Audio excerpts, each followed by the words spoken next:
ஒரு ஊரில் ஒரு தனியார் நூலகம் இருக்குது. அந்த நூலகத்தோட பேர் நல்ல நூலகம். அந்த நூலகத்தில் இருக்கிற லைப்ரரியனுக்கு ஒரு வித்தியாசமான பழக்கம் இருக்குது. அதாவது என்ன பழக்கம்னா, அந்த நூலகத்துக்கு வர்றவங்கக்கிட்ட எப்போ புக்கு படிச்சுட்டு போகிறாங்களோ அவங்ககிட்ட 2 கேள்வி கேட்பார். அது முதல் கேள்வி என்ன கேள்வி அப்படின்னா, நீங்கள் என்ன புக்கு படிச்சிங்க அதை பற்றி சொல்லுங்கன்னு கேட்பார். 2வது கேள்வி என்ன கேள்வின்னா, இந்த நூலகத்தை பற்றிய உங்களோட சஜஷன் என்ன அப்படின்னு சொல்லி கேட்பார். இந்த 2 கேள்வியும் அவர் கேட்பார். ஆனால் அவர் ரொம்ப புத்திசாலி. ஒரு நாள் எதுவுமே எழுதாத ஒரு புத்தகத்தை அவர் லைப்ரரியில் கொண்டு போய் வைக்கிறாரு. அதுக்கப்புறம் அவங்க இந்த 2 கேள்வி கேட்குறாரு பார்த்தீங்களா, யார்கிட்ட போய் அந்த 2 கேள்வி அவர் கேட்டாலும் அவங்க சொல்கிறது ஒரு குறை சொல்லுவாங்க. அது என்ன உங்கள் நூலகத்தில் அந்த ஒரு எழுதாத புத்தகம் இருக்குது, அதை எடுத்துடுங்க. அது என்ன உங்கள் நூலகத்தில் அந்த எழுதாத புத்தகம் இருக்குது அப்படின்னு சொல்லி எந்த சஜஷன் அவர்கிட்ட கேட்டாலும் சொல்கிறாங்க. இப்போ அவர் அந்த 100க்கும் மேற்பட்ட பேர் கேட்டாங்க. இப்போ அந்த 100க்கும் மேற்பட்ட பேர்கிட்ட அந்த நூலகர் சொல்கிறது ஒன்றே ஒன்று தான்.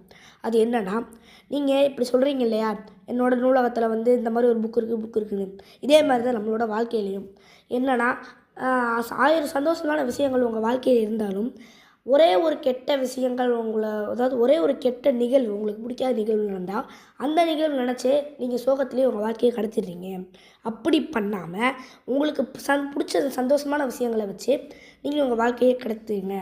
அதவே நீங்கள் நினைங்க அப்படின்னு சொல்லி அந்த நூலகர் சொல்கிறாரு. அதே தான் நான் இப்போ உங்களுக்கு சொல்கிறேன்.